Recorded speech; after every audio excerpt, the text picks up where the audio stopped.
সবার কাছে গ্রহণযোগ্য হবার কারণে সব শ্রেণীর মানুষ জিনপদ ভন্তের কাছে ছুটেন প্রশান্তির খোঁজে। নাটকের অন্যতম চরিত্র পিতামাতা হারা রাসু ঘটনাচক্রে বড় হয় জিনপদ ভন্তের বিহারে। একসময় রাসু জানতে পারে তার পিতামাতা মুসলমান। বিষয়টি জানতে পেরে ধর্মান্ধ প্রতিক্রিয়াশীল গোষ্ঠী রাসুকে নানাভাবে প্ররোচিত করতে থাকে। ব্যর্থ হয়ে মধু পূর্ণিমার রাতে ধর্মীয় উন্মাদনায় ঝাঁপিয়ে পড়ে বিহারের উপর, পুড়িয়ে দেয় হাজার বছরের ঐতিহাসিক নিদর্শন। এইভাবে রামু ট্র্যাজেডি সুনিপুণভাবে উঠে এসেছে কালুচাঁদ নাটকে।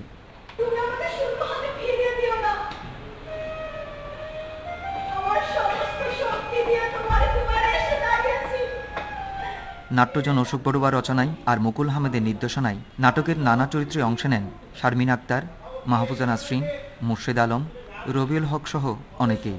একজন অভিনেত্রী হিসেবে যে ধরনের চরিত্র আমরা চাই, আমার কাছে মনে হয়েছে এটা একটা খুব ভালো একটা চরিত্র, যেখান দিয়ে আসলে একজন নারীর যে ভিতরকার যে কষ্ট, সে কষ্টটা আমি তুলে ধরতে পেরেছি।